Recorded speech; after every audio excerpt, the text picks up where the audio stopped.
Epsilon 19 was the kind of place where reputations meant survival. Suspended in a lonely orbit around a dying star, the station served as a hub for the desperate, the cunning, and the dangerous. It was far from any patrol routes or major trade lanes, which meant that the people who ended up there either had nowhere else to go or something to hide. Smugglers bartered illicit goods, bounty hunters exchanged tall tales in the murky glow of dive bars, and scarred mercenaries hawked their services to the highest bidder. On Epsilon 19, strength was currency, and violence was the language everyone understood. So when the anonymous vessel appeared on long-range sensors, nobody thought much of it at first.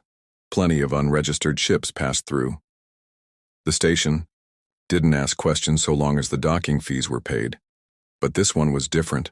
The ship's hull was a patchwork of old-world metals, its thrusters visibly struggling as it approached. No insignia, no transponder code, no greeting. Just silence. And silence in a place as noisy as Epsilon 19 was unsettling. The docking bay workers stood back as the vessel settled in with a sputter of its engines. The hatch opened, releasing a thin plume of vented steam, and two figures emerged. At first glance, they looked like any other scrappy freelancers who wandered the fringe, battered armor, worn jackets, gear that had been repaired one time too many.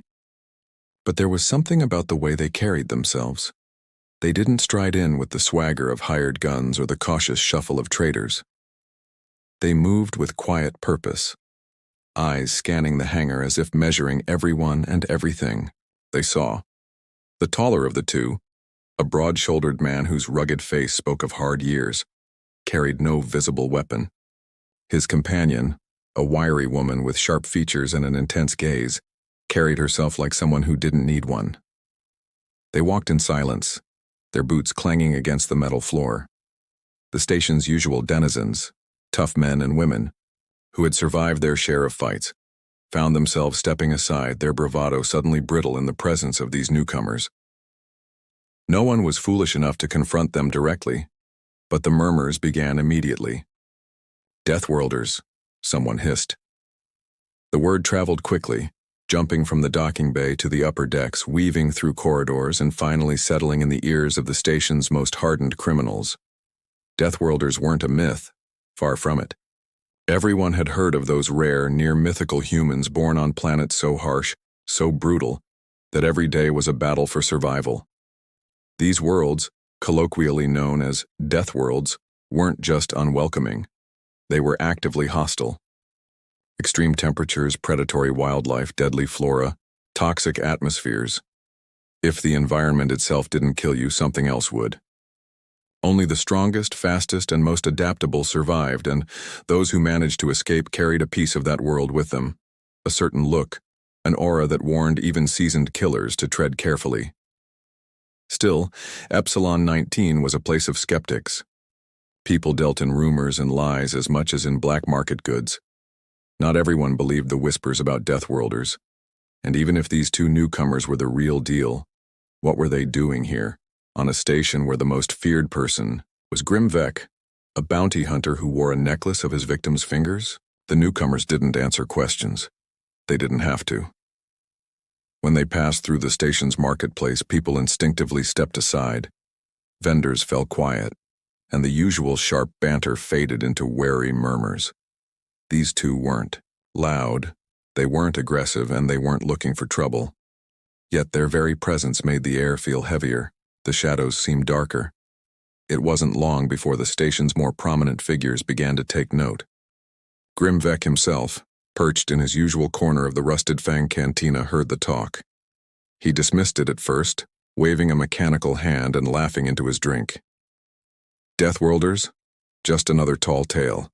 I'll believe it when I see it. But even Vek, known for his bravado, couldn't entirely shake the uneasy buzz that spread through the station.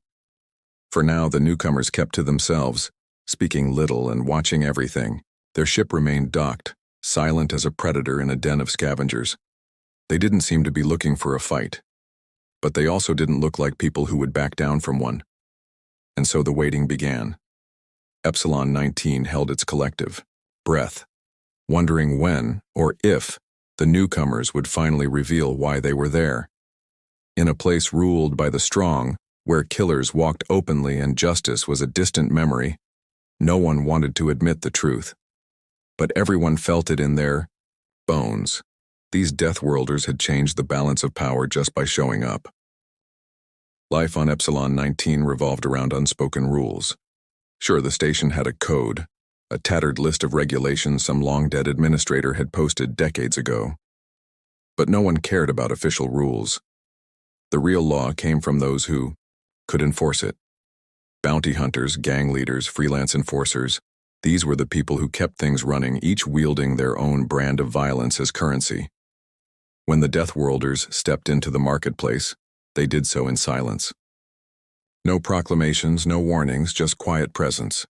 The station's inhabitants knew all about the balance of power. When someone new showed up, the first test was simple. Push them, see if they push back. Most newcomers passed through with little fanfare, scavengers haggling for parts, mercenaries restocking gear, or miners blowing their pay on liquor and card games. They'd grumble, they'd argue, maybe even throw a punch if provoked. But in the end, everyone played their part. The Deathworlders didn't. It was the merchant, Drez, who first felt it. Drez was a typical marketplace trader, reptilian, smooth-tongued, and always looking to squeeze a few extra credits from anyone who didn't know better. When the Deathworlders approached his stall, Drez didn't see anything unusual. Just a tall, broad-shouldered human man browsing power converters, while a lean, sharp-eyed woman examined thermal capacitors. His usual sales pitch began in earnest. You've got good taste, my friends, Drez cooed, flashing a wide grin. But these, you see, they're rare. Top shelf. I could let them go, maybe, for... He trailed off, pretending to calculate, then named a price 5 times higher than fair. The woman looked up, her expression unreadable. She didn't argue. She didn't scoff or roll her eyes. She just stared at Drez for a moment, her gaze steady and sharp as a knife's edge. Drez felt his spines twitch involuntarily. Still, he pressed on. It's a fair price, I assure you, he said, his grin widening just enough to show his jagged teeth. If you don't have that much on you, perhaps we could arrange something else. I'm always open to... She cut him off. Her voice was low, calm. No games. What's the real price? Her companion, the tall man, didn't say anything. He simply turned his head slightly as if gauging the distance between himself and the merchant. The movement was subtle, almost imperceptible, but it carried weight. Drez found himself faltering. His carefully rehearsed lies, his practiced manipulation, none of it seemed to matter under that gaze. Drez adjusted his posture, suddenly self-conscious. Well, perhaps I can offer a discount. For you, of course. He fumbled with the price display, knocking the numbers down until the woman nodded slightly. She handed over the credits, took the part, and left without another word. What Drez didn't know, what the Deathworlders knew all too well, was that the interaction had been a test. A subtle one, but a test nonetheless. Drez had sought to exploit them, to establish himself as the one in control. The Deathworlders' response wasn't anger or bravado. It was precision. They'd stripped his power without raising their voices, without lifting a weapon, and in doing so, they'd sown the first seeds of uncertainty. Rumors began to spread, carried on hushed whispers and furtive glances. Someone claimed they'd seen the tall man crush a defective engine coil with his bare hands, while another swore the woman had disabled a security drone just by looking at it. The stories were exaggerations, of course, but that didn't matter. Perception was reality on Epsilon 19, and the perception now was that these strangers were dangerous in ways no one could quite define. Grim Vec, the station's unofficial enforcer, was among the first to hear the rumors. Vec had ruled the marketplace for years, his metallic arm and cold reputation enough to keep the peace, or at least his version of it. He didn't take kindly to anyone, Deathworlder or not, upsetting the delicate hierarchy he'd built. So, when Vec walked into the cantina that night, the entire place quieted. His metal hand clinked against the bar as he ordered his usual drink. Once the bartender poured it, Vec turned and fixed the crowd with a steely glare. "You all are too jumpy," he growled. Deathworlders or not, I've seen their kind. Before everyone bleeds. A few patrons muttered agreement. Most stayed silent. Vec smirked. Next time they show their faces in my market, I'll remind them who runs this place. No one laughed, not even his usual hangers-on. Instead, the room filled with the uneasy sound of shifting chairs and shuffling boots. Vec's smile faded. Even he could feel it now. Something intangible but undeniable. The Deathworlders hadn't just walked through the station. They'd left a ripple, a disturbance that was still spreading. And for the first time in years, Grim Vec wondered if his station, his domain, might no longer be his. By the time word reached the upper decks, the newcomers weren't just mysterious. They were mythical. Stories flowed from every corner of Epsilon 19, gaining details with each telling. Someone claimed the big one had taken down a horde of rogue mechs with nothing but a crowbar. Another insisted they'd seen the smaller one disarm a gang leader just by speaking his name. Facts dissolved into legend, and no one seemed eager to find out the truth firsthand. The Deathworlders themselves didn't appear to notice, or care. They carried on their business with the same calm efficiency. No arguments, no boasting, just quiet transactions. They didn't provoke anyone. But they didn't avoid anyone either, moving with an eerie confidence that unsettled the most hardened criminals. The marketplace, once a noisy, chaotic sprawl of haggling and shouting, grew quieter whenever the pair arrived. Vendors who had once cajoled and barked at customers now stood silently as the Deathworlders passed by, nodding nervously if the pair glanced their way. The usual pickpockets and petty thieves, those quick-fingered souls who survived by preying on the distracted, found other places to linger. It wasn't that the newcomers seemed particularly watchful, it was that somehow they didn't need to be. The criminals felt it in their gut. Stealing from them would be a very, very bad idea. Even the station's brawlers, who normally saw every stranger as an opportunity to prove themselves, left the Deathworlders alone. No one wanted to be the first to test their patience, and that restraint, more than anything, spoke volumes. For all their bluster, Epsilon 19's killers and thugs knew when to run. But not Grim Vec. Not yet. Vec had spent years building his reputation, enforcing his will with the blunt efficiency of his mechanical arm. On a station full of thieves and killers, Vec was the one they feared. He wasn't about to let a couple of upstart strangers undermine that. Vec waited for his moment. He watched, he listened, and when he finally caught wind of the Deathworlders returning to the lower marketplace, he gathered his crew. They were a ragtag band, grizzled, scarred, and mean. But they were loyal to Vec. Not out of admiration, but because they knew what happened if they crossed him. "We're going to have a chat with our new friends," Vec told them, his voice cold and steady, a friendly reminder of who's in charge around here. The crew assembled near the maintenance bays, an area of twisting corridors and flickering lights. It was a place where the station's security systems didn't bother scanning, where anyone with a grudge could settle scores without witnesses. It was, in other words, the perfect place for Vec to make his point. When the Deathworlders arrived, Vec and his gang were waiting. The pair didn't look surprised. They didn't even slow their pace. The man's broad shoulders cast a long shadow in the dim light, and the woman's sharp gaze flicked over the gathered thugs, as if assessing each one. "You've been making waves," Vec said, stepping forward. His mechanical arm glinted as he flexed it, a low hum emanating from the servos. "That stops now. You want to keep breathing? You pay the tax." The Deathworlders exchanged a glance. The woman raised an eyebrow, the faintest smirk playing at her lips. The man folded his arms, saying nothing. Vec's crew shifted nervously. The silence stretched, heavy and tense. Someone behind Vec coughed, the sound echoing unnaturally loud in the confined space. Vec scowled. "You don't get it," he growled. "I'm not asking, I'm telling. This is my station, my market. You don't pay me, you don't—" It happened faster than anyone could react. The woman moved first, closing the distance between her and Vec before he could finish his sentence. She didn't draw a weapon. She didn't throw a punch. She simply sidestepped Vec's outstretched arm, pivoted, and suddenly he was off balance. Vec staggered, his mechanical hand swinging wide and catching only air. The next thing he knew, she had him on his knees, her hand pressing his arm into the floor. No struggle, no wasted motion, just precision. The crew moved to step in, but the man shifted his stance and something in his posture stopped them cold. He didn't threaten. He didn't say a word. But his sheer presence was enough. The thugs hesitated, unsure why they felt so unsteady. And then it was over.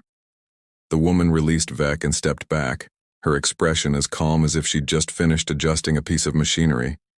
Vec got to his feet, his jaw tight, his pride shattered. His crew said nothing. They just watched, their fear plain on their faces. The Deathworlders turned and walked away, leaving the maintenance bay in silence. Vec stood frozen, his mechanical hand still twitching.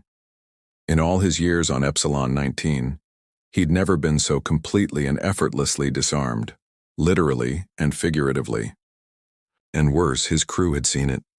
The fear in their eyes wasn't just for the Deathworlders. It was for the realization that Vec, the man they'd followed for years, could be brought low so easily. Word spread fast.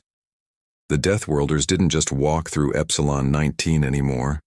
They haunted it. Vec's defeat became the story that cemented their legend. No one else dared to test them. The killers and mercenaries who had once ruled the station now kept to the shadows, hoping not to cross their path. The Deathworlders weren't just another gang, another pair of wandering toughs. They were something else entirely, something Epsilon 19 wasn't prepared for.